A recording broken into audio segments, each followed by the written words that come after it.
നമ്മുടെ next topic എന്ന് പറയുന്നത് എൻവയോൺമെന്റ് പൊല്യൂഷൻ അഥവാ പരിസ്ഥിതി മലിനീകരണം. ആദ്യം തന്നെ നമുക്ക് ഈ ടോപ്പിക്കിനെ രണ്ടായിട്ടൊന്ന് സ്പ്ലിറ്റ് ചെയ്ത് നമുക്ക് സെപ്പറേറ്റ് ആയിട്ട് ഡിഫൈൻ ചെയ്യാം. First environment. എന്താണ് നമ്മുടെ എൻവയോൺമെന്റ് എന്ന് പറയുന്നത് അഥവാ പരിസ്ഥിതി എന്നത് കൊണ്ട് അർത്ഥമാക്കുന്നത്? നമ്മുടെ എൻവയോൺമെന്റ് എന്ന് പറയുന്നത് ലിവിങ് ഓർഗാനിസവും നോൺ ലിവിങ് ഓർഗാനിസവും കൂടി ചേർന്ന് കാണപ്പെടുന്ന ഒന്നാണ്. ലിവിങ് ഓർഗാനിസത്തിൽ എന്തൊക്കെ വരുന്നു? ഹ്യൂമൻ ബീങ്സ്, പിന്നെ പ്ലാന്റ്സ്, മറ്റൊന്ന് ആനിമൽസ്, പിന്നെ മൈക്രോ ഓർഗാനിസം. ഇനി നോൺ ലിവിങ്സിലോ അതിലേതൊക്കെയാണ് വരുന്നത്?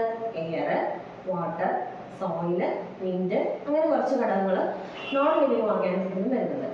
അപ്പോൾ ജീവനുള്ളവയും ജീവൻ ഇല്ലാത്തവയും എല്ലാം ഒത്തുചേർന്ന് കാണപ്പെടുന്ന ഒന്നാണ് നമ്മുടെ എൻവയോൺമെന്റ് എന്ന് പറയുന്നത്. ചുരുക്കി പറഞ്ഞാൽ നമ്മൾ ജീവിക്കുന്ന നമ്മുടെ ചുറ്റുപാടിനെയാണ് എൻവയോൺമെന്റ് അഥവാ പരിസ്ഥിതി എന്ന വാക്കുകൊണ്ട് അർത്ഥമാക്കുന്നത്. ഇനി അടുത്ത ടോപ്പിക്കിലേക്ക് നമുക്ക് പോവാം. പൊല്യൂഷൻ. ഒറ്റ വാക്കിൽ പറഞ്ഞാൽ നമുക്കറിയാം മലിനീകരണം. ഞാൻ നേരത്തെ പറഞ്ഞ പോലെ ജീവനുള്ളവയ്ക്ക് ഭൂമിയിൽ നിലനിന്നു പോകാൻ ചില ഘടകങ്ങൾ അത്യന്താപേക്ഷിതമാണ്. അതിലൊന്നാണ് വായു, മറ്റൊന്ന് ജലം. വിവിധങ്ങളായ കാരണത്താൽ ഇവ നമുക്ക് ഉപയോഗിക്കാൻ കഴിയാതെ വരുന്നു, അല്ലെങ്കിൽ ഹാനികരമായ രീതിയിൽ നമുക്ക് ഉപയോഗിക്കേണ്ടി വരുന്നു. അവിടെയാണ് മലിനീകരണം എന്ന പ്രോസസ്സ് വരുന്നത്.